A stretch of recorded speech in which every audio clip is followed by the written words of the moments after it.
Crise politique en RDC, l'irrespect de la Constitution à la base de la crise permanente qui secoue la classe politique congolaise. Pour comprendre la Constitution, la jeunesse kabyliste était ce jeudi 29 octobre à l'école du savoir. Elle a été édifiée grâce à l'intervention d'un constitutionnaliste, je cite, les professeurs Jacques Njoli. Les détails avec Nadine Maingi Chilombo.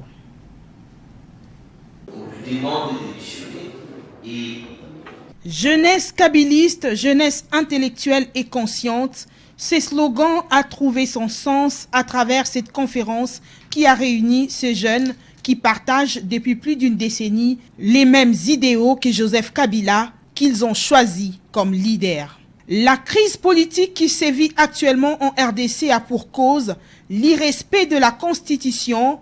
Pour saisir les taureaux par les cornes, la jeunesse kabyliste a invité un constitutionnaliste réputé et neutre. Il s'agit du professeur Jacques Njoli qui a exposé devant cet auditoire sur qu'est-ce qu'est la Constitution. Pour ce docteur en droit constitutionnel, l'irrespect de la Constitution, l'absence du constitutionnel ou l'adhésion du constitutionnalisme serait à la base des crises politiques en RDC. Jacques Njoli propose à la classe politique congolaise de se convertir aux vertus du constitutionnalisme. Notre pays est dans une crise permanente dont la cause principale est l'irrespect de la Constitution ou l'absence de culture constitutionnelle ou l'adhésion au constitutionnalisme. Et si nous voulons que demain nous puissions avoir un État où cette jeunesse doit être fière, il faudra que nous puissions nous convertir tous aux vertus du constitutionnalisme, au respect de principes et de règles constitutionnelles. Tout est désormais clair après cette conférence. Visiblement satisfaite de la connaissance acquise, la jeunesse kabyliste qui comprend mieux la Constitution signe et persiste. Le chef de l'État a violé délibérément la Constitution.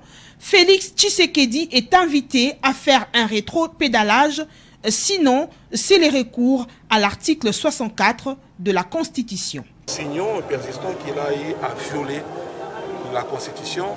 Et voilà la raison pour laquelle, comme c'est une Constitution qui vient des compromis politiques, nous ne voulons pas faire usage de l'article 64 pour le moment, mais vous sentez qu'à travers ces genres de manifestations, d'organisation des conférences, nous sommes déjà en phase d'exécuter et de mettre en place l'article 64, parce que cet article-là nous donne le pouvoir d'agir, mais conforme à la Constitution, à travers ces genres d'activités, des grèves de faim, de marches, tout ce qui peut pousser les chefs de l'État à ne pas violer la Constitution. Ce que nous avons compris politiquement est que le chef de l'État ne voit plus l'intérêt de la population.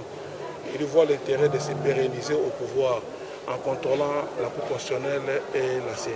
Sans embâche ni faux fuyant, la jeunesse kabyliste confirme que c'est le chef de l'État, garant du bon fonctionnement de la Constitution, qui sème le trouble. Le président Félix Tshisekedi ne voit plus l'intérêt de la population. Il ne jure que sur son intérêt de s'éterniser au pouvoir en contrôlant le pouvoir judiciaire et la CENI. Et la jeunesse kabyliste ne compte pas lui faire ce cadeau.